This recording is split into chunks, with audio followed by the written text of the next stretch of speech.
Hey guys, good morning everyone. Welcome back to my new vlog video. So guys, आज भ्लगमा तपाईँहरुको स्वागत छ। अनि अहिले चाहिँ म क्लासमा आइसकेको छु अनि घरबाट चाहिँ मैले भिडियो बनाउन पाएन अनि त्यसैले नबनाएको। अनि के हुन्छ भन्दाखेरि अहिले चाहिँ म आधी घण्टा अगाडि क्लासमा आइपुगेको रहेछु अनि त्यसैले क्लास रिटो छ अनि म सोचेँ म भिडियो बनाइहाल्ने बेलामा भिडियो स्टार्ट गरिहाल्ने बेलामा अनि अहिले चाहिँ म भिडियो स्टार्ट गरेको छु गोप्रोबाट। क्वालिटी चाहिँ त्यति खासै राम्रो छैन, इम्प्रुभ त छैन, त्यही पनि राम्रो त छैन, त्यही पनि स्टार्ट हालिदिइहालेको यहाँबाट चाहिँ क्लास चाहिँ एकदमै रिचो थियो। त्यसैले म सोचेको यहाँ आएर सर्वनाइजमा चाहिँ भन्नु चाहिँ मलाई चाहिँ नदेखाउनु भन्नु चाहिँ मलाई चाहिँ नदेखाउनु। अब चाहिँ हामीले गर्नुपर्ने हुन्छ। अब चाहिँ हाम्रो क्लास स्टार्ट हुन लागेको छ अनि क्लास चाहिँ हाम्रो 9 बजे सकिन्छ अनि 9 बजेपछि क्लास सकिएपछि चाहिँ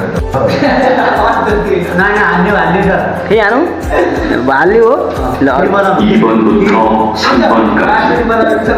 다음을 듣고 이어지는 말로 가장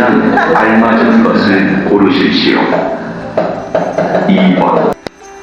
अहिले चाहिँ 9 बजिसकेको छ अनि हाम्रो क्लास चाहिँ सकिसक्यो अनि साथीहरू चाहिँ उता बस्दै हुनुहुन्छ कि सरले हाम्रो लागि चाहिँ जुन के अरे पेपरहरू निकाल्दै हुनुहुन्छ क्या मिनीको पेपरहरू चाहिँ निकाल्दै हुनुहुन्छ अनि सरहरू चाहिँ उता बस्नु भएको छ, साथीहरू उता बसेको छ अनि म चाहिँ यता भिडियोको लागि आएको छु अनि हाम्रो क्लास चाहिँ सबै सकिसक्यो त्यसैले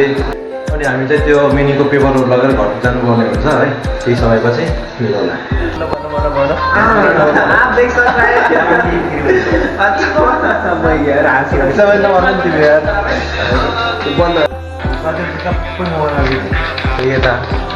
कोही यता होइन त सबै मोबाइलमा बिजी हुनुहुन्छ क्या म मात्रै सिकै पर्दैछु एकदम यहाँ चाहिँ सोच इमान्दार संस्कारी हाम्रो सरले चाहिँ हाम्रो लागि मिनी पेपर निकाल्दै हुनुहुन्छ, तयार गर्दै हुनुहुन्छ अनि हामी चाहिँ त्यो लिएर घर जानुपर्ने हुन्छ। अहिले चाहिँ लगभग 10 बजिसक्यो होला, ढिलो भयो है किनकि आज मिनीको पेपर निकाल्न लागेको थियो त्यही भएर आज चाहिँ हल्का ढिलो भयो अनि अहिले चाहिँ 10 बजिसक्यो क्या अनि घरबाट पनि फोन गर्दै हुनुहुन्थ्यो कि कहाँ गइस् भनेर फोन गर्नु भएको थियो घरबाट अनि हामीलाई चाहिँ कति हिँड्छ हौ गाडी कति हिँड्छ एकदमै बढी नोइस आएर अस्तिको भिडियोमा चाहिँ एकदमै बढी नोइस आइरहेको थियो कि मलाई चाहिँ 3 बजी कि 4 घन्टा चाहिँ भिडियो एडिट गर्नै लाग्यो कि त्यसको जुन एप्स चाहिँ मैले भिडियो एडिट गर्न लागि युज गर्छु अनि त्यो चाहिँ पैसा तिर्नु पर्दो रहेछ अनि त्यही भएर चाहिँ के भयो भन्दाखेरि त्यसको नोइसहरू चाहिँ मलाई हटाउन सकेन। सायद अहिले पनि एकदम बढी नोइस आइरह होला किनकि अब गाडीहरू हिँडेको हिँडै छ, यसलाई पनि यति एडजस्ट गरिदिनु होला। मलाई चाहिँ केसको आवश्यकता छ भनेपछि एउटा एडप्टरको आवश्यकता छ कि अनि एडप्टर पनि मैले चाहिँ छिटो किन्न चाहिँ सक्दैन होला कि अनि त्यसको प्राइस चाहिँ मैले अस्ति हिजो हेरेको थिएँ उमा अनलाइनमा त्यसको प्राइस चाहिँ 8000 रहेछ क्या अनि त्यसको प्राइस चाहिँ एकदम महँगो भएको कारणले गर्दाखेरि त्यो चाहिँ अब आजभोलि नै किन्न चाहिँ सकिँदैन अनि त्यही भएर एडप्टर चाहिँ मैले पछि नै किन्छु होला। आमा गरेको लरै त गाडीहरू त अनि एउटा कुरा चाहिँ के भयो भनेपछि मेरो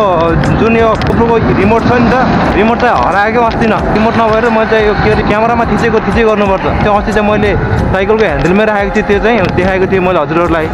पार्किङमा राखेको थिएँ मेरो साइकललाई अनि लग्दैछ कि कोनाले उठाएर क्यामेरामा अचटी गर्नुपर्छ। अब त्यो चाहिँ भिडियो भएको छ कि छैन त्यो पनि मलाई थाहा हुँदैन फेरि। हेलो हेलो हेलो हेलो म जानुपर्ने यही हस्पिटलमा हो अनि मेरो मम्मी र ठुलो मामु चाहिँ यही हस्पिटलमै हुनुहुन्छ। हजुर ले भयो अब चाहिँ म यहाँ हिँड्नुपर्ने हुन्छ। हामीले चाहिँ ठुलो मम्मीलाई उमा अटोमा हालिसकेको छ, अटो चाहिँ बाहिर पुगिसकेको छ अनि चाहिँ मैले यहाँ पार्किङ गरेको थिएँ अनि यहाँबाट चाहिँ मैले जानुपर्ने हुन्छ। अब चाहिँ यहाँबाट मैले पानी लगेर जानुपर्ने हुन्छ। बिहान चाहिँ यहाँ जार लिएर छोड्नु भएको थियो होला पानीको पानी लिनु भएको थियो भने बिहान जार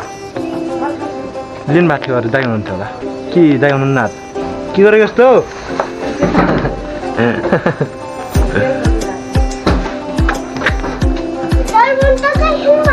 हजुर नेपाली बोल्न आउन्न मैले के पनि बुझेकै छैन। ए टाउकोमा के लगाएको भनेको क्यामेरा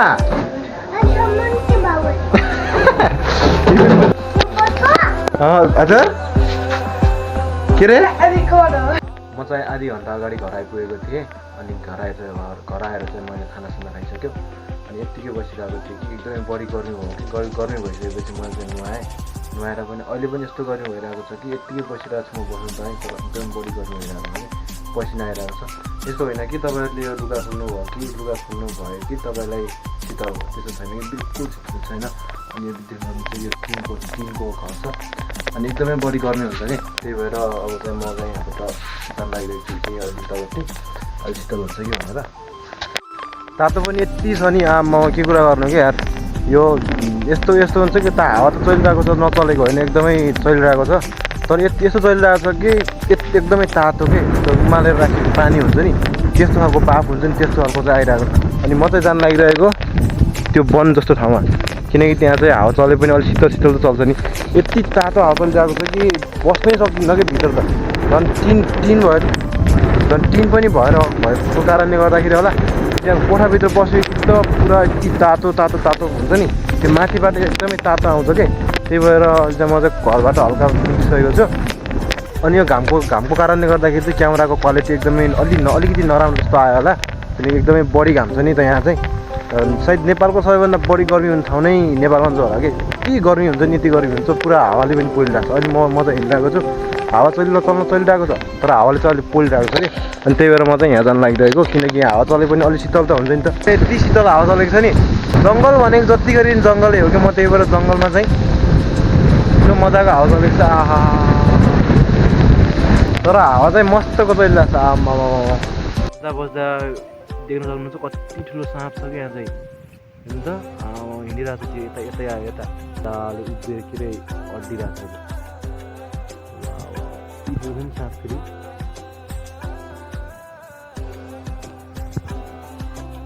अहिले चाहिँ म यहाँबाट हिँड्न लागेको म यहाँ लगभग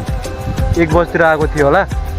अनि धेरै समयहरू बितायो यहाँ चाहिँ अब 3 बज्न लागिसकेको अहिले है 3 बज्नलाई बजिसकेको होला सायद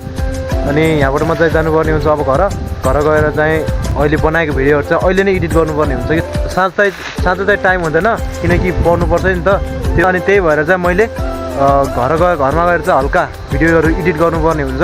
अनि थम्बनेलहरू पनि बनाउनु चाहिँ एकदमै धेरै टाइम लाग्छ नि त अनि थम्बनेलहरू पनि बनाउनु पर्ने हुन्छ अनि म चाहिँ अब यहाँबाट हिँड्न लागेको मिलाउलाई केही समयपछि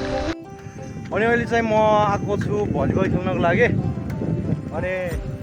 मलाई चाहिँ थम्बनेल बनाउन मात्रै लगभग लाग्यो होला 1 घन्टा जतिकै अनि अलि हल्का फुल्का भिडियो एडिट चाहिँ गऱ्यो अनि सम्पूर्ण रेडी भएर चाहिँ अहिले म निक्लिसकेको छु भलिबल खेल्नको लागि अनि आजको भिडियो चाहिँ तपाईँलाई कस्तो लाग्यो प्लिज कमेन्ट गर्नु होला अनि च्यानलमा नयाँ हुन्छ सब्सक्राइब गर्नु होला भन्दै आजको भिडियोबाट छुट्टिन्छौँ ओके बाई